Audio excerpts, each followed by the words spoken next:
Para continuar o nosso estudo de diodos, agora nós vamos ver retificadores. Para falar de retificadores, nós vamos ter que entender o conceito de transformador. Então, vamos entender. É que quando eu tenho uma bobina, nessa bobina eu vario a minha corrente elétrica, ou a minha tensão elétrica, eu produzo um campo magnético. Então, esse é o conceito básico, né, de indução e que gera, a gente pode trabalhar, que é a base para fazer o transformador. Então, vamos falar dos transformadores.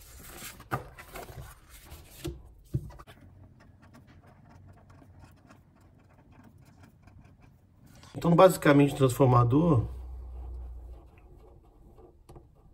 é uma bobina de um lado e uma bobina de outro lado. Pode ser núcleo de ar, ou seja, quando eu tenho uma bobina, se aqui eu tenho uma variação de corrente, eu vou ter gerar aqui um campo magnético nessa bobina. Esse campo magnético, né, ele vai criar suas linhas aqui, né, de campo, e essa bobina que está dentro desse campo magnético vai receber parte desse campo magnético, e aqui eu vou ter uma corrente saindo daqui. Lógico que uma parte grande dessa corrente, né, porque se eu estou aqui, ó, como se fosse um toroide, né, ela sai em todas as direções.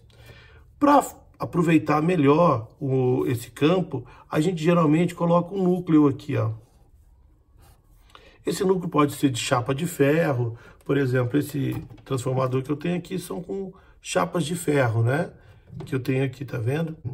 Quando eu coloco aqui no centro um núcleo ou de ferro, né, ou de ferrite, o que acontece? O que eu faço é direcionar o meu campo em cima desse material que se torna, né, que vai direcionar as minhas linhas magnéticas. Ou seja, eu tenho um melhor aproveitamento. Eletricamente, o lado daqui está isolado do lado de cá.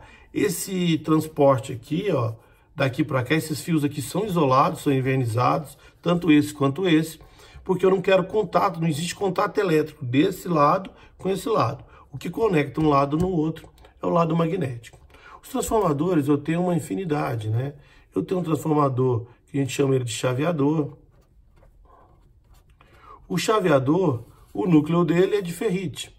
Ele é também chamado de chopper e é usado para fontes chaveadas, onde a frequência de trabalho é muito alta. A gente tem o transformador de RF.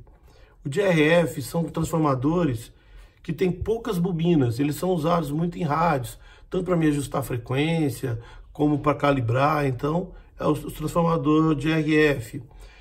Tem alguns outros transformadores. O que interessa para a gente é o abaixador de tensão. Então, o abaixador de tensão, o que eu tenho aqui? Ó? Eu tenho um transformador que, de um lado, eu tenho muitas espiras. Aqui eu tenho menos espiras. Vou colocar uma carga aqui só para a gente ver o funcionamento dele. Então aqui, ó, eu tenho a tensão que é do meu primário. Aqui, ó, eu tenho a minha tensão que é do meu secundário. Aqui, ó, eu tenho a corrente do primário. Aqui eu tenho a corrente do secundário. Aqui eu tenho o número de espiras do primário e aqui eu tenho o número de espiras do secundário. Pensando no transformador ideal, a gente tem que a potência 1 é igual à potência 2, ou seja, a potência no primário é igual à potência no secundário. Na prática, a gente sabe que isso não é uma verdade. A potência do primário é maior que a potência do secundário. Por quê? Primeiro que tem perdas, isso aqui são condutores. Condutores, quando a gente viu resistências, vocês se lembram, os condutores têm uma resistência, ou seja, uma parte da minha corrente, né, da minha tensão, ela é perdida porque ela é dissipada em forma de calor, efeito Joule, né, a corrente. Aqui nesse núcleo, a gente tem correntes parasitas também. Essas correntes do núcleo, ou seja, aqui não é o metal que está aqui dentro, então no metal eu tenho um campo, eu vou ter corrente também. Essas correntes, que a gente chama de correntes parasitas, elas também vão gerar perda aqui no meu secundário. Esse tipo de perda a gente chama perda de Foucault. Tranquilo? Mas tudo bem. Idealmente, né, se a gente fosse fazer um trabalho mais detalhado sobre o transformador, eu teria que levar em consideração essas perdas todas. No caso, a gente pode trabalhar o modelo simplificado, dizendo que a potência de entrada é igual à potência de saída. Logo, portanto, quando a gente viu potência, a gente sabe que potência, ou seja, V1 vezes I1 é igual a V2 vezes I2. A gente tem que a tensão é proporcional. Quando eu tenho, então, V1 sobre V2 é diretamente proporcional ao número de espiras, N1 sobre N2. Ou seja, onde eu tenho maior quantidade de espira, eu tenho a maior tensão. Onde eu tenho a menor quantidade de espira, eu tenho a menor tensão. Veja essa igualdade. Se aqui é maior que aqui, e isso aqui é uma igualdade, quer dizer que esse é menor que esse. Ou seja, para isso aqui manter uma igualdade, eu tenho que a corrente ela é o inverso. Ou seja, eu tenho I2 sobre 1 é igual a N1 sobre N2. Vamos fazer um exemplo só para a gente entender. Então vamos imaginar que eu quero saber, por exemplo, quantas espiras eu vou ter no meu secundário, né? Vou imaginar que no meu primário eu tenha 1000 espiras. Agora, vamos imaginar também uma tensão, né, primário para o secundário. Vou imaginar que no meu primário eu tenha 110 volts e que no meu secundário eu tenha 12 volts. Então, vamos fazer um exercício aqui. Eu tenho que V1 sobre V2 é igual a N1 sobre N2. Logo, né, portanto, eu tenho que 110 sobre 12 é igual a 1000 sobre N2. Aí tá dividindo, passa multiplicando, tá dividindo, passa multiplicando. A gente tem que 110 N2 é igual a 12.000, né? A 12.000. Passando para cá, N2 é igual a 12.000 dividido por 110. Isso aqui vai dar 109 espiras. Beleza? Então, isso aqui só para a gente entender. Temos também o transformador com derivação central. Então, olha, aqui, ó, ele é igualzinho, né? Tá aqui o nosso primário. Aqui no secundário, o nosso secundário está dividido em duas partes, como se fosse essa bobina e essa bobina. Nessa parte central, é como se o final dessa bobina estivesse ligado nesse. Então, daqui aqui, ó, tem essa bobina toda. Ele na metade, eu tenho este conjunto e este conjunto. Então, ela, como, por exemplo, vou imaginar esse aqui como se fosse 25 volts. Aqui eu tenho 12,5, aqui eu tenho 12,5.